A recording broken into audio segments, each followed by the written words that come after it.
네, 여러분 반갑습니다. 네, 금강경 전 시간에 이어서 497페이지 보겠습니다. 어떤 것이 장자의 재물인가? 전 시간에 이제 개송에서 장자의 재물 내용이 있었죠. 개송을 한번 다시 보겠습니다. 부자는 1000명의 식솔로도 쓸쓸하다 하고 가난한 자는 한 몸 사는 것도 형벌처럼 여기네. 어떤 것이 장자의 재물인가? 호련히 들려오는 경쇠 소리에 온갖 인연으로부터 깨어난다. 그래서 장자의 재물로는 본체의 관점에서 본다면 일체가 모두 평등하다는 것입니다. 아무리 돈이 많아도 결국은 죽습니다. 가난한 사람 역시 최후에는 죽습니다. 죽음은 평등합니다. 누구에게든 마찬가지입니다. 일체의 것은 모두 재물입니다. 여기 앉아있는 여러분은 희거나 검거나 뚱뚱하거나 여위거나 남자거나 여자거나 모두 평등하지 않습니다. 그러나 한 가지 점에서는 아주 평등합니다. 내일 새벽 4시에 6시까지 모두 골아 떨어질 겁니다. 골아 떨어져서 나타날 흐리멍덩한 경계는 아주 평등합니다. 그러니까 여기서 이제 남익은 씨는 말하는 거죠. 중생의 모양새는 평등하다는 걸 말하는 거예요. 서로 인종과 문화와 풍습을 서로가 다르다고 분별하면서 그렇게 번뇌의 망상이 각자 전도망상이 어지러운데 어떻게 그렇게 잠에서 골아떨어져서 새벽같이 일어나지 못하고 6시까지 잠을 자는 부분은 똑같다는 거죠. 그거는 짐승도 똑같아요. 그래서 지혜가 있는 사람도 흐리멍덩할 것이며 지혜가 없는 사람도 흐리멍덩할 것입니다. 돈 있는 사람도 흐리멍덩할 것이고 돈 없는 사람도 역시 마찬가지입니다. 이것은 평등합니다. 그러니까 인간이 가진 어떤 이 체질의 형성은 밤이 되면 잠을 자야 된다는 것은 동일하다는 걸 말하는 거죠. 돈이 있고 없고 많이 배우고 못 배우고 피부가 희고 까맣고 어른이고 애고 남자고 여자고 상관없이 그렇다는 거죠. 이것은 평등합니다. 이것으로 비유해 본다면 본체 세상에서는 일체가 모두 평등한 것입니다. 이것이 바로 재물입니다. 만물은 가지런하지 못하고 평등하지 못하며 높낮이가 있습니다. 5개의 손가락은 길이가 다 다릅니다. 그렇지만 이 손가락들이 모여서 손이면 가지런해집니다. 곧 하나의 손이 되는 것입니다. 손과 발은 평등하지 못합니다. 그렇지만 손과 발이 없어지고 또 자기 또한 없어져 버리면 모든 것이 가지런하고 평등해집니다.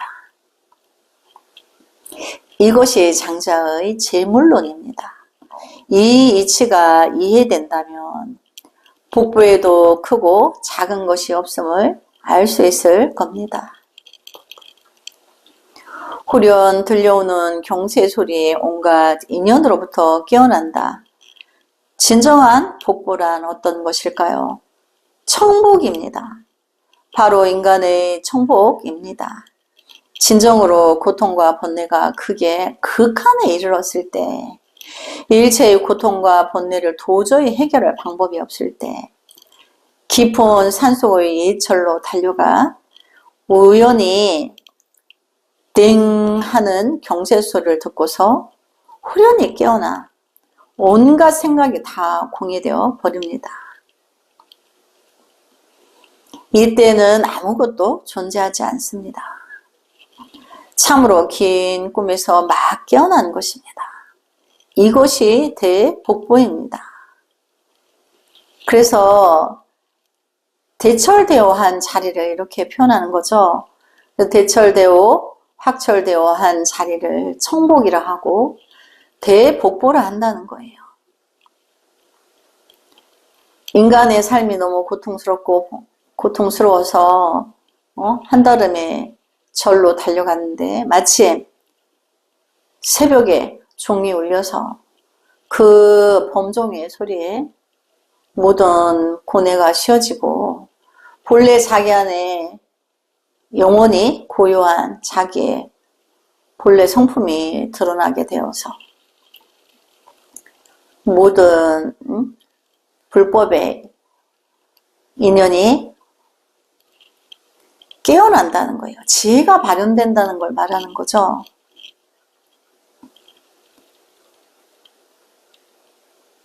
후련 들려오는 경쇠 소리의 온갖 인연으로부터 깨어난다. 본래 자기의 고향인 본래 그 지혜의 한계에서 이제 깨닫고 다 이해가 되고 몰랐던 것도 다 알아지고 이제 그 해안이 열린다는 것을 이렇게 표현한 거죠. 이것이 바로 진정한 복보입니다. 중국 문학에서는 왜 목어를 홍어라 했겠습니까? 절에 있는 목어가 대부분 붉게 칠해져 있기 때문입니다. 경세는 오래되면 색깔이 온통 청동색으로 변합니다. 그래서 청경이라 합니다. 홍어와 청경, 붉고 푸른 것은 문학적인 수식입니다. 그렇지만 본질은 하나인 거죠. 동이라는 그 본질은 하나인 거예요. 그 다음 제25품 교화함이 없는 교화. 또 심오한 명제인데 한번 보겠습니다. 가르침은 대상을 가리지 않는다.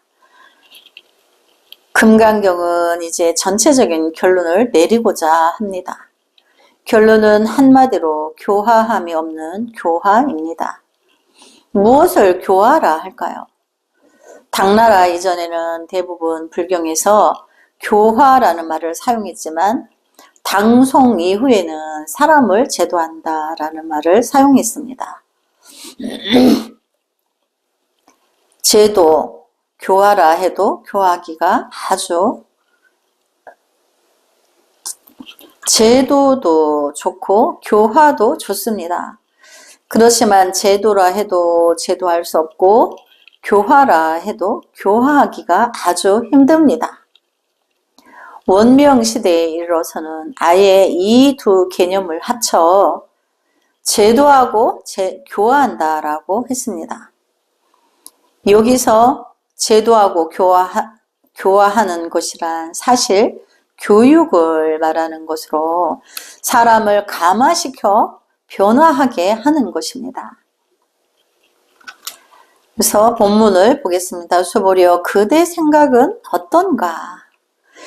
그대들은 이렇게 말하지 말라. 여래께서 중생을 제도해야 한다고 생각하신다라고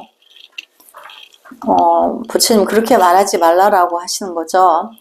이것 역시 부처님 스스로 말한 것입니다. 수보리에게 말랍니다. 그대는 어떻게 생각하는가? 그대들은 절대 부처가 이런 생각을 한다고 말해서는 안 된다. 그럼 어떤 것을 말하면 안 된다는 거죠? 어떤 생각을 말하는 것일까요? 마땅히 일체 중생을 제도해야 한다는 생각입니다. 어떤가요? 부처님이 아주 묘하지 않습니까? 금강경을 자세히 연구해 보면 부처님 일생에 있었던 수많은 상황들, 금강경 속에서 모두 부인하고 있음을 알 수 있습니다. 49년간을 설법하고서도 금강경에서는 한마디도 말한 적이 없다고 합니다. 바로 그가 말한 이 금강경이 우리 앞에 놓여 있는데도 그는 이렇게 말합니다. 그가 본래 중생을 제도하겠다는 발언을 하고서도 이제 또 부인합니다.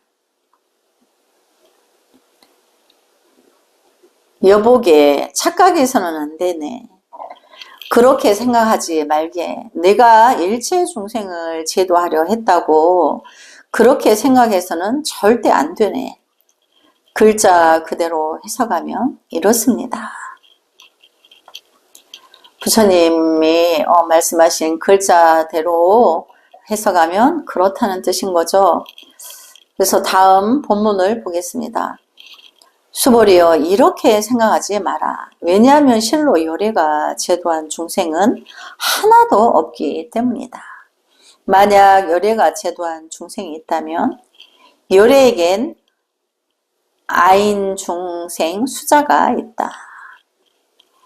그러니까 아상, 인상, 중생상, 수자상이 있다는 거죠. 요래가 중생을 제도했다 이러면 서가모니 부처님이 상이 있어가지고 아상, 인상, 중생상, 수자상이 있게 된다. 그 지어만 말씀을 하시는 거죠. 절대 이런 생각을 해서는 안 된다. 이제 해석을 보겠습니다. 앞에서 이미 말한 바와 있지만 여기서 다시 반복합니다. 그렇게 생각해서는 안 된다. 그런 생각을 가져서는 절대 안 된다. 좋습니다. 우리는 이제 부처님 말을 마음에 새기고 있습니다. 부처님, 저를 제도해 주십시오. 이렇게 머리를 조아리고 말할 필요는 없습니다. 이 어른은 인정하지 않습니다. 그분은 지금 아주 바쁩니다. 막 열반에 들려고 합니다. 그러니 여러분도 그렇게 생각해서는 안 됩니다. 왜 그럴까요? 실로 요래가 제도한 중생은 하나도 없기 때문입니다. 이 말은 엄중합니다. 방금 우리는 우스갯소리처럼 부처님이 일체를 부인했다고 말했는데 다시 한 걸음 더 나아가 그 이유를 들으니 온통 오리무중에 빠져버리는 것 같습니다. 무슨 이유일까요? 실제로 세상에는 부처님의 제도를 필요로 하는 중생이 아무도 없다는 것입니다. 여러분은 주의해야 합니다. 부처님은 제도가 필요한 중생이 없다고 했습니다. 부처님이 직접 말한 것입니다. 만약 요래가 제도한 중생이 있다면 요래에겐 아상, 인상, 중생상, 수자상이 있다라고 하는 거죠. 선종의 표현을 빌리면 이것은 관 하나로 두 사람을 묻는 것입니다. 당신이 나에게 구제를 받았다고 한다거나 혹 나는 부처님의 구제가 필요하다고 말했다 칩시다. 대선사라면 이 둘을 모두 도를 깨치지 못했다고 말할 겁니다. 부처님이 또한 그렇게 말합니다. 나는 한 사람도 제도한 적이 없으니 그렇게 생각해서는 안 된다라는 것입니다. 왜 그럴까요? 세상에 부처님의 제도가 필요한 중생은 하나도 없기 때문입니다. 바로 이 말입니다. 그렇지 않습니까? 이 말은 우리 스스로 연구해 보아야 합니다. 부처님은 또 말합니다. 가령 어떤 사람이 자기에게 제도되어 성불했다면 자신은 부처가 아니라 아주 평범한 사람에 불과하다는 것입니다. 자신은 이미 아상인상, 중생상, 수자상을 가진 사람이기 때문입니다. 그래서 저는 항시 말합니다. 그렇게 예를 갖춰서 전하지 말라고요. 너무 번거롭습니다. 제가 일생에서 가장 두려운 것은 저를 보고 합장하는 사람을 만나는 겁니다. 진땀이 납니다. 얼마나 번거롭습니까? 거기다 답례까지 해야 하니까요. 요즘 사람들처럼 쳐다보고 목례만 하는 것이 얼마나 좋습니까? 마음만 전달되면 아무렴 어떻습니까? 만약 내가 선생님이 머리 숙여 절하는 것이 마땅하다고 말한다면 이 사람에게는 18층 지옥으로도 충분하지 못할 겁니다. 그렇다고 걱정할 필요는 없습니다. 요즘은 지옥에도 지하실이 있다고 하니까요. 이 사람은 지옥의 지하실에나 어울릴 겁니다. 만약 어떤 사람이 자신은 도가 있어 사람들의 스승이 될 수 있다고 생각한다면, 진정 다른 사람을 제도할 수 있다고 생각한다면 그는 이미 공의 경계를 증득한 자일 겁니다. 그런 사람이 어떻게 스스로 숭고하다는 생각을 갖겠습니까? 절대 그럴 리 없습니다.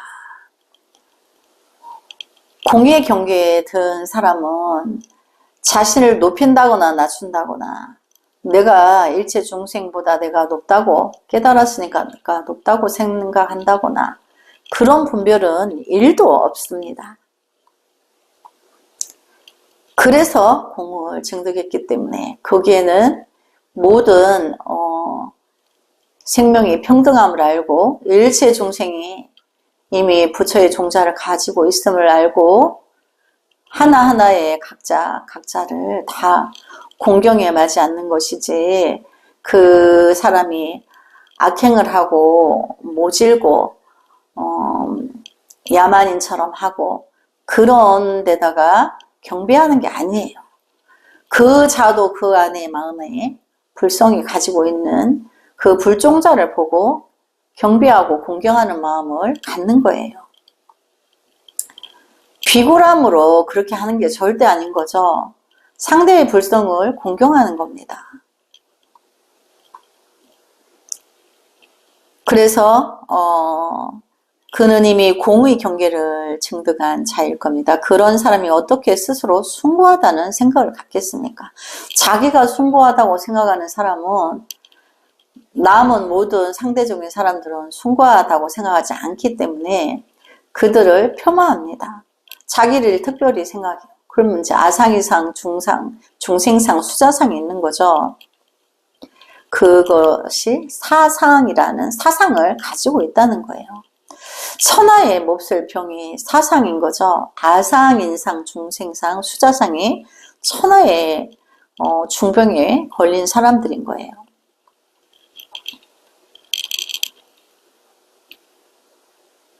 그는 일체의 중생, 다른 사람이나 자신이 평등하다고 생각합니다. 그러므로 부처님은 말랍니다. 만약 부처가 그런 생각을 갖는다면 그는 이미 부처라 할 수 없다. 도처에서 상해에 집착해 스스로 부처라 생각하고 스승이라 생각하며 다른 사람을 어린 백성인 양 여겨 모두 자신의 신도라고 생각한다면 이런 사람은 절대 부처가 아닙니다. 절대 부처가 아닌 거죠. 미혹한 그들이 무언가 나에게도 불종자가 있지만 무언가 한 가지를 몰라서 내가 나의 불종자를 만나지 못했을 때 기꺼이 제접을 해서 그가 자기 불성을 바로 볼 수 있도록 그 부처님의 지혜 방편을 써서 그를 미혹에서 벗어나게 해주고자 하는 그 간절한 염원이 있기 때문에 절대로 일체의 중생을 연민하여서 그를 공경하지, 그를 편협하다거나 폄하한다거나 그런 거는 있을 수가 없는 거죠. 그래서 나는 이 절에 주지고 여러분들은 이 절에 신도다 이렇게 분별하는 것도 평등심이 아닌 거죠. 신도로 오지만 모두가 부처예요. 그들 모두도 자기 불성에 꽃을 피우기 위해서 그래서 절에 한 발 더, 두 발 더 드리고 뭔가를 해보려고 그 안에 불종자의 해안이 완전히 드러나지 않았기 때문에, 그러나 때때로 그도 마음 안에서 알 수 없는 그 간절한 절박한 그런 마음이 있는 거죠. 자기 본성을 알고 싶어하는 절대적인 그런 본성이 바닥에 깔려 있는 거예요. 신도라는 말이 나왔으니 하는 말입니다. 이 말은 아주 듣기 고약합니다. 불교에서는 종래 이런 말이 없었습니다. 그렇죠. 불교에서는 뭐 신도다 이런 말이 없었죠. 단지 신중이라 했을 뿐입니다. 이 도는 자는 목사나 사용할 수 있는 말입니다. 목사의 목자는 소나 말 또는 사람을 몰아가는 것을 가리킵니다. 어린 백성들을 모두 자신을 쫓는 신도의 무리라 보는 겁니다. 신도의 무리는 모두 아래에 있습니다. 불법이 이룰 수는 없습니다. 또 타 종교에서는 신자 이렇게 말하죠. 믿는 자, 어떤 성의를 믿는 자 이렇게 말하죠. 그러기서 유래가 돼서 본래는 이런 신도라는 게 없었는데 불경에서는 길도자를 믿음으로써 그 길을 가는 자는 신도라 할 수 있는데 폄하하는 신도가 아닌 거죠. 함께 공부하는 도반에 도행을 같이 하는 부처인 거죠.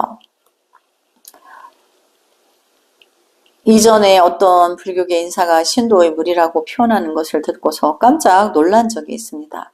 신중이란 말조차도 아주 엄중한 것인데 말입니다. 과거 대륙에서는 어느 절에서도 신중을 모두 고사라고 불렀습니다. 그러니까 이제 남자 신도들을 다 고사라고 불렀다는 거죠.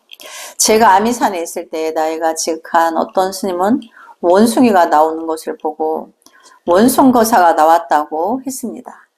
뱀이 나오면 뱀거사가 나왔다고 했습니다. 결코 원숭이 무리라 하거나 원숭이 떼, 뱀 떼라는 말을 쓴 적이 없었습니다. 이 스님의 말을 듣고서 사람들은 숙연해지고 공경심이 이렇습니다. 일체 중생을 평등하게 여겨 원숭거사, 뱀거사라는 것, 이것이 바로 불법의 정신입니다. 만약 불법에 다른 중생을 다스린다는 예가 있다면 그것이 어찌 불법의 정신일 수 있겠습니까? 제발 바로잡아 이런 착오를 범하지 않기를 바랍니다. 그렇죠. 신도라는 용어를 쓴다 하더라도 신도물이라고 신도는 그냥 스님이 공부하는 사람과 별개에 있냐 별도로 취급하는 그런 말을 하면 안 된다는 걸 말하는 거예요. 부처님은 지금 말합니다. 가령 그가 이런 생각을 갖고 있다면 즉 중생이 자기 교화를 받아들여 도를 얻을 수 있다거나 자신의 제자로서 마땅히 자신에게 이런저런 공경을 표해야 한다거나 하는 생각을 갖고 있다면 그것으로 끝장이다. 이것은 성불이라 할 수 없다. 부처님도 나는 한 사람도 제도한 적이 없다라고 말씀하셨는데 어느 절에 스님이 불자들을 제도한다 이렇게 말하면 그것은 끝장이다. 성불이라 할 수 없다. 이렇게 이제 결론을 내려주는 거죠. 좋습니다. 부처님이시여. 이제 잘 알았습니다. 당신께서도 겸허하게도 자신이 다른 사람을 제도한다는 것을 인정하지 않습니다. 그렇지만 실제로 우리는 당신의 제도를 받아들이고 있습니다. 그렇죠. 부처님의 진실한 말씀에 교화가 되고 있는 거죠. 겸허한 것은 당신 몫이지만 공경하는 것은 우리의 몫입니다. 그렇죠. 그래서 우리가 부처님을 공경하고 따르는 것은 우리의 몫이고 부처님은 나는 한 사람도 제도한 적이 없다. 나는 아상인상 중생상에 있지 않다. 또 자기의 공성을 본 사람은 일체 중생을 향해서 대자대비의 연민만 있을 뿐 그들의 위에 올라서려고 그들보다 내가 그들의 스승이니까 이렇게 자기의 상을 내지 않는다는 걸 말하는 거예요. 겸허한 것은 당신 몫이지만 공경하는 것은 우리의 몫입니다. 각자 자신의 길을 간다면 잘못되는 것이 없을 겁니다. 그렇지만 아직 하나의 문제가 해결되지 못했습니다. 당신께서 세상에 부처님의 제도를 필요로 하는 중생은 없다고 하셨는데 바로 이 문제입니다. 이 문제에 대해 부처님은 이어서 해답을 제시하고 있습니다. 그래서 다음 내용을 보겠습니다. 자기의 해탈. 본문을 볼까요? 수보리여 열애가 내가 있다고 말하는 것은 내가 있는 것이 아니니 본부는 내가 있다고 생각한다. 수보리여 본부를 열애는 본부가 아니라 말하니 그것을 일러 본부라 한다. 해석을 보겠습니다. 진정한 불법은 우리에게 하나의 것, 84,000 법문은 우리에게 단지 하나의 것, 즉 어떻게 하면 진정한 무아를 증득할 수 있는가 하는 것을 가르칩니다. 그것을 얻으면 곧 성공입니다. 아주 간단합니다. 단지 이것만 닦아서 진정한 무아에 이르면 이미 무아에 이르렀다면 당신은 부처님의 제도가 필요치 않습니다. 내가 바로 본래 부처입니다. 부처님이 사람을 제도하는 상에 집착한다면 부처님은 곧 아상인상에 집착한 것입니다. 진정으로 도를 깨칠 수 있다면 그것은 곧 무아로서 부처님으로서도 제도할 곳이 없습니다. 이렇게 본다면 부처님의 말은 틀린 데가 없습니다. 부처님의 제도를 필요로 하는 중생은 없습니다. 보다 철저히 말한다면 부처님이 말한 84,000의 법문은 당신께서 수도하여 증득한 법문을 모두 우리에게 일러준 것입니다. 그대들도 이렇게 한다면 마찬가지로 성불할 수 있다는 겁니다. 부처님은 우리가 성불할 수 있도록 도울 수 없습니다. 우리 자신이 스스로 제도해야 합니다. 부처님이 우리를 대신하여 닦아줄 방법은 없습니다. 스스로 닦아서 성공하면 그것이 곧 스스로를 제도하는 것으로 자신이 스스로 닦고 스스로 제도하는 겁니다. 그러므로 부처님의 말은 사실입니다. 부처님은 자신의 제도를 필요로 하는 중생이 없다고 했습니다. 부처님 또한 그들을 제도할 수 없다는 겁니다. 반드시 스스로 신심을 지니고 스스로 닦아서 제도해야 합니다. 너무나 지당하신 말씀인 거죠. 부처님이 천분이 내 눈앞에 나타나도 자기 스스로 자기의 미혹을 벗으려고 경전을 수지독송하고 실제에서 경전을 수지독송하는 자는 나아가 없어요. 금강반야바람 일경을 자기 것으로 완연히 소화시킨 사람은 무아예요. 그래서 누가 나의 뺨을 이유 없이 100대를 갈겨도 또 내 목에 칼을 들이대서 이유 없이 목숨을 앗아가겠다 해도 마음이 평정돼 있고 또 그래서 자기의 수행 경지를 오롯이 흐트러뜨리지 않는 그런 경지를 있음에 일체의 모든 사람들도 다 그렇게 할 수 있다는 거죠. 부처님이 그렇게 제도를 하는 게 아니고 부처님의 84,000가지 말씀이 너무나 엄중해도 누군가가 그 진리를 받아들이지 않고 외면하고 수행을 스스로 닦지 않는다면 천년 만년이 가도 소용이 없는 것이고 누군가는 스스로 닦아서 자기의 불성을 만나면 그는 또 스스로 스스로 닦는다. 그래서 중생자도 중생이 스스로 그 길을 닦아야 된다. 그 말이 있습니다. 그래서 스스로 닦아서 성공하면 그것이 그 스스로를 제도하는 것으로, 자기가 자기를 제도해야 되고 남이 해줄 수 없고, 그래서 부처님도 해줄 수 없고, 그래서 그 중생이 각자가 스스로를 수지하여서 자기 성품을 봐야 된다는 거죠. 그러므로 스스로 닦아서 스스로 제도하는 겁니다. 그러므로 부처님의 말은 사실입니다. 정말로 사실인 거죠. 그렇게 진정한 진리의 이치를 바로 아는 게 중요한 거죠. 그래서 부처님의 제도를 필요로 하는 중생이 없다. 그러니까 누군가가 나의 자녀에게, 나의 지인에게 불법을 인도할 때 수행 과정을 인도할 뿐인 거지, 그가 받아들이지 않으면, 스스로가 받아들여서 스스로 제도하지 않으면 안 된다는 거죠.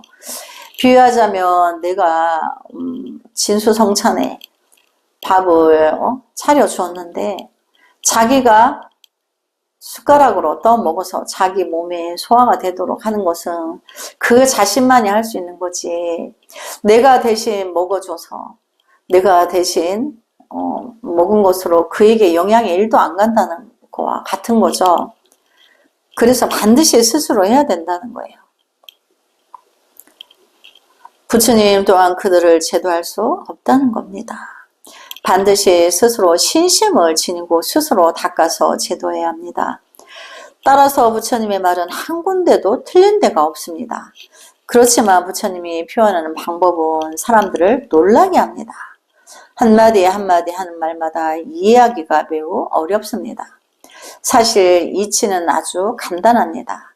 사람은 모두 스스로 해탈해야 한다는 것입니다. 자성으로 스스로 제도하고 스스로 구해야 한다는 것입니다. 아무도 자신을 구해줄 수 없습니다. 그래서 아무도 나를 구제해주지 않아요. 내가 스스로 진리를 받아들여서 몰랐던 그 미혹했던 나날들을 내가 이제 던져버리고 진리의 시간들을 가까이 해야 되는 거죠. 하늘이나 보살도 보호할 수 없습니다. 미신에 빠져서는 안 됩니다. 단지 스스로 도울 때만 하늘이 도우며 스스로 구할 때만 복을 얻을 수 있습니다. 우리가 이런 말이 있죠. 하늘은 스스로 돕는 자를 돕는다. 그 말은 너무도 엄중한 말인데, 남이 뭐라 하거나 남의 생각에 남을 의식하지 않고 내가 바르다고 생각하고 바른 행위라고 결정이 나면 그대로 진행하는 거예요. 남이 조롱하거나 칭찬하거나 화내거나 관계없이 내가 이렇게 하는 것이 옳기 때문에 내가 이렇게 바른 행을 하는 거죠. 그래서 스스로 도울 때만 하늘이 도우며 스스로 구할 때면 복을 얻을 수 있습니다. 보살의 보호를 바란다면 먼저 스스로 보호해야 합니다. 불보살님의 보호를 구하는 것은 우리가 가피를 구한다 그러죠.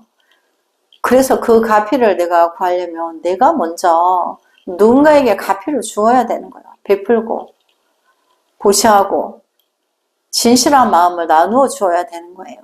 나는 그렇게 하지 않으면서 나는 두 손 제비하고 아무것도 안 하면서 그냥 가만히 있는데 불보살님이 나를 가호해달라, 나를 위기에서 구해달라, 내지는 무한한 불가사의하다는 가피력을 받고자 한다면 인과의 법칙이기 때문에 내가 행을 해야 결과가 있는 거예요. 그래서 내가 부처님이 말씀하시는 법보시를 할 수 있어야 되는 거죠. 단지 스스로 도울 때만 하늘이 도며 스스로 구할 때만 복을 얻을 수 있습니다. 보살의 보호를 바란다면 먼저 스스로 보호해야 합니다. 어떻게 해야 스스로 보호할 수 있을까요? 일체의 선업을 행해야 합니다. 선행을 해야 한다는 거죠. 불법에서 말하는 선행은 뭐죠? 선악을 초월한 조건 없는 보시를 하라는 거예요. 이렇게 스스로 도우면 하늘도 돕습니다. 보살과 여러분 사이의 전선이나 전파를 살펴주십시오 라고 한다면 스스로도 그것이 불가능하다는 것을 알 겁니다. 그러므로 부처님은 말합니다. 제도할 수 있는 중생이란 없다고요. 중생은 모두 자성으로 스스로 제도합니다. 부처님은 말합니다. 무엇을 나라 하는가? 일체의 중생은 본래 무아이니 이것이 불법이다. 중생이 미혹하여서 그들을 볼 때 본래 그들도 무아인데 무아인지를 몰라서 어지럽게 살고 있죠. 그런데 그들은 또 본래 무아다. 그들 안에도 무아의 불성이 있다는 걸 말하는 거죠. 근데 그것이 불법이다. 일체 중생에 다 무아의 불성의 성품을 가지고 있다. 이것이 불법이라는 거예요. 불법 3장 12부 경전은 한마디로 바로 이것을 우리에게 말하고 있습니다. 본래 무아입니다. 팔만대장경의 본질은 본래 일체 중생은 무아의 불성을 가지고 있다. 본래 무아다. 처음부터 끝까지 그 말을 하는 거죠. 서가모니 부처님이 세상에 출세하신 것도 일체 중생에게 그걸 알려주기 위해서 출세하신 것이기 때문에 경전의 말씀은 더더구나 당연히 본래 부처로서의 무아로서 불성을 가지고 있다. 그걸 알려주는 거죠. 본래 무아입니다. 우리가 거기에 이르지 못하고 있을 따름입니다. 무아에 이룰 수 있다면 누구든 성불납니다. 그렇죠. 자기 안에 다 무아의 성품이, 부처의 성품이 있는데 주객이 전도되어서 안이비설신의 전도망상이 헛생각이고 진실하지 않고 그림자일 뿐인데 그것으로 헛되게 살다가 간다는 거죠. 너무나 통탄스러운 일이죠. 부처님은 또 말합니다. 열애가 내가 있다고 말하는 것은 내가 있는 것이 아니나 본부는 내가 있다고 생각한다. 본부란 곧 일반인을 말하는 것인데 불격을 번역하면서 사용한 말입니다. 그러나 지금 본부라는 말을 듣기만 해도 마치 욕을 당한 것처럼 생각합니다. 우리가 상대방에게 별 뜻 없이 당신은 범부라고 한다면 그는 대신 불쾌하게 생각할 겁니다. 그렇죠. 그 범은 미혹하다는 뜻이니까 나를 깔보다니 하고 이렇게 중생은 불쾌하게 생각한다는 거죠. 그렇지만 보통 사람에게 당신은 무아의 경지에 이른 것 같다고 해도 그는 두려워할 겁니다. 사람들이 모두 자기의 경지를 탐내고 있다고 생각할 겁니다. 과연 어떤 것이 궁극적인 나일까요? 불경은 말랍니다. 인체는 36가지 우연히 결합된 것으로 그중 어떤 것도 내가 아니다. 그러니까 자기 지수화풍의 사대로서 또 거기에 연루된 36가지 작용들이 우연히 인연화합으로 내가 안입이 설신에 의해 작동이 일어나지만 그것은 진실한 내가 아니다. 참 나가 아니라는 거죠. 이 문제는 현실적으로 생각할 때 더 엄중합니다.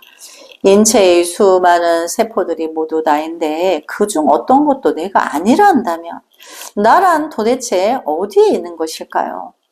신체상에 내가 없다면 죽은 뒤에 나는 어디로 가야 할까요? 영혼이 나라고요? 영혼을 본 적이 있습니까?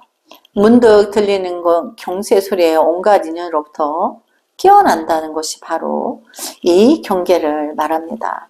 소리를 듣고서 무아에 이릅니다. 본래 어떤 것도 무아입니다.